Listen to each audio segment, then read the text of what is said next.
पुष्पक नाम का देवता था। तो वीरभद्र ने एक ही मुक्का मारा था, सारा दांत झड़ गया था। कहे कि सरकार हमारे दांत को लौटा दीजिए, हमारे दांत को आप लौटा दीजिए।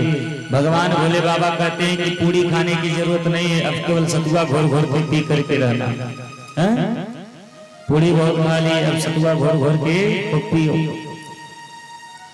भगवान सबको कुछ ना कुछ कहे, भैया 32 तो नहीं लगा पाएंगे, लेकिन जरूर 10-5 का कृपा तो कर ही देंगे। तो भगवान ने कुछ दांत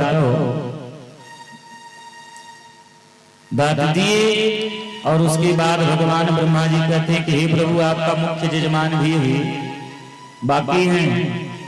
भगवान भोले बाबा ने कहा उनको भी लेकर के आइए।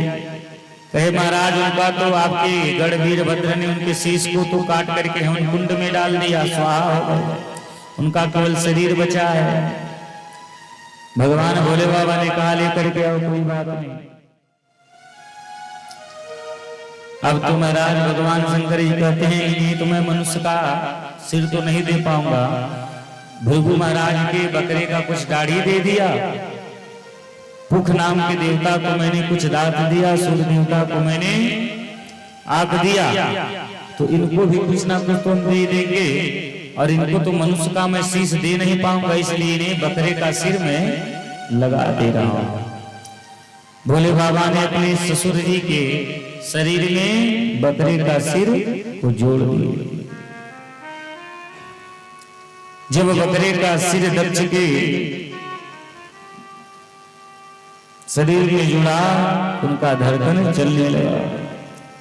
और उसी समय दक्ष प्रजापति हाथ जोड़ करके कहने लगे कि हे प्रभु, यह देह अभिमानी दक्ष प्रजापति को आप माफ करिए। हे प्रभु, आप यह देह अभिमानी दक्ष को माफ करिए। मैं प्रभुता पाकर के, पद पाकर के मैं अभिमानी हो गया था। हे प्रभु, आप मुझे माफ करिए। भगवान कहते हैं कि मैं तो आपको माफ ही कर दूंगा, परंतु आपको ऐसा नहीं करना चाहिए। दक्ष प्रजापति कहते हैं हे प्रभु, इस देह अभिमानी दक्ष से जो भी गलती हुआ आप उसे क्षमा करें। भगवान भोले बाबा मान जाते हैं। और जब भोले बाबा मान जाते हैं और जब दक्ष प्रजापति भगवान से बोलना चाहे तो वह जब बोलते थे तो उनका शब्द बम बम बम बम करके निकलता था। और जब वह बम बम करके बोले तो भोले बाबा तो मन में मुस्कुरा दिए। और तभी से जो भक्त लोग सावन में मलमास के समय चाहे जब भी भोले बाबा को जल चढ़ाते हैं तो आप दर्शन करेंगे, सब लोग यही कहते हैं बम बम बम बम बम बम बम बम।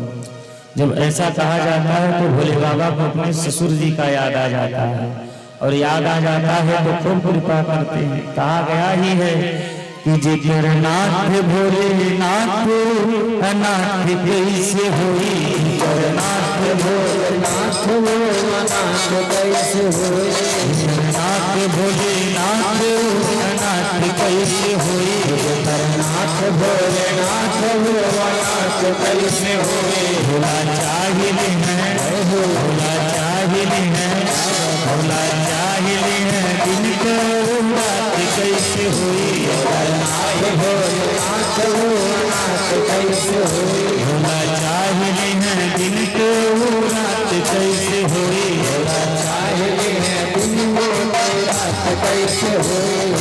नाथ भोलेनाथ अनाथ कैसे हुई, नाथ भोलेनाथ अनाथ कैसे हुई।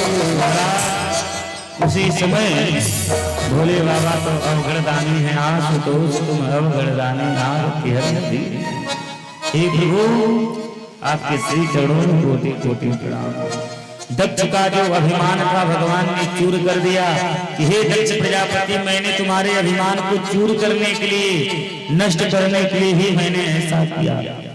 उसी समय नतमस्तक हो गए और सभी देवी देवता अपने अपने स्थान को चले गए। अब भोले बाबा अपने कैलाश पर बैठ के प्रेम से भांग धतूरा का भोग लगा रहे हैं कि कैलाश में का बैठल चीलम चढ़ा